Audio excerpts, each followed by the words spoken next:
So I'm going to go ahead and I'm going to read something from Where Have All the Flower Children Gone? And then we'll take questions. Correct? Okay. There's a couple of things. One is, I need to find this. This is printed out.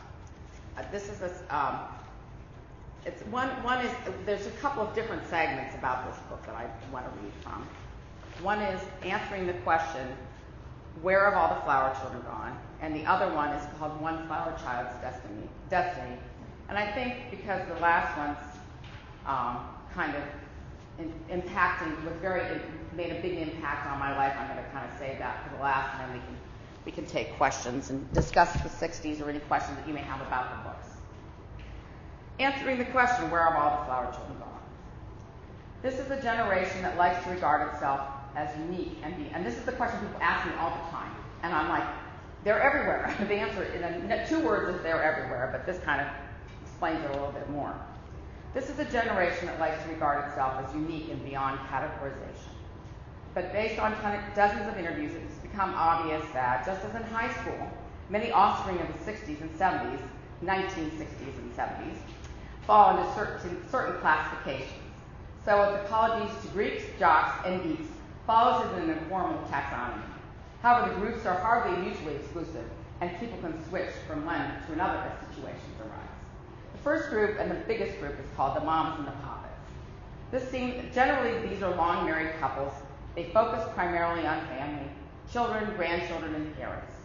There is a growing trend of young adults who still live at home are often found in a stable environment. The mamas and papas are mostly like their parents, steady, dependable, and seemingly unchanging. They can come from any political persuasion, from far left to ultra-conservative.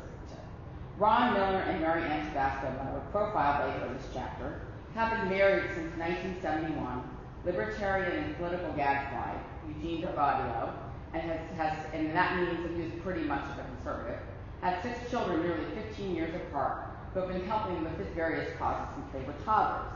Expatriates Steve and Simone Spring have made the same Toronto suburb their home since the late 1960s and raised 2 hippie daughters, their words, one of whom plans to become a doctor, helping Native Americans, and another who works in the outdoors and is a mechanic. Rather than rebelling, their kids often adopt a parental worldview because their elders are so rational and forgiving. Even straying to a different path is acceptable, provided it's legal, of course. There's an underlying theme of basic selflessness here. Living in the same house for decades, the mamas and papas make sure their children are well educated, drive safe cars, and leave bedrooms untouched should Junior decide to return for a respite from the hard, cruel world. They often put themselves last, generally in terms of their own physical appearance and in the acquisition of material things. So they may not have a lot financially, but they can appear content and express few regrets. The second group that I discussed is better dead than with a gray head. California and certain parts of Florida seem to be magnets for this group. Just walk down any street in certain areas of Los Angeles, Miami, and Orange County and try to figure out the demographic. Near a wrinkled sag or sweatshirt bearing the logo "Somebody Loves You" can be found. Both men and women have vibrantly colored locks and are fit and seemingly cellulite-free. Only the eyes and perhaps the texture of the skin may provide clues as to their real age. They may or may not have had kids, but chances are they may look close to the same age as their adult children, or even younger depending upon how heavily they invest in themselves. At the opposite end of the spectrum would include organizations like the Red Hat Society and the Crones, claim to revel in their advancing years. With the gray hair, dowdy clothes, and out-of-shape figure, they may be poster grandmas for who gives a crap, but that's, depends. Men are generally less vocal, but who hasn't encountered a fellow whose pants show a little more of the rear than one wants to see? Notice Clint Eastwood should put on a shirt over a saggy and wrinkled belt. And what about older gentlemen who discreetly let one in public by lifting his left hip when he thinks no one is looking? Age is no excuse. The race against antiquity will only intensify. Over 50s make up over a fourth of our population, some 78 million souls born between 1948 and 1946 and 1964. By 2020, the 50 to 64 segment will have grown by 34%, those 65 and older by 23%. In comparison, those under 25 will have decreased just 3%, and that includes a lot of people in this audience. 25 and on 25 to 34 by 13%. And ironically, by that time, there will be zero growth from the 45 to 64 and the 35 to 34%. Will decline by 9%. And then the next group is sleep and self-satisfied. These are people that have been defined in live the longevity strategy as people who live younger and those who, quote, floss regularly, own a job, socialize, have an active sex life, particularly when married, wear seatbelts, particularly in a large car, and earn more than $150,000 a year. The maximum lifetime deduction by this reckoning, the maximum lifetime deduction, meaning that they'll live longer, is 26 years.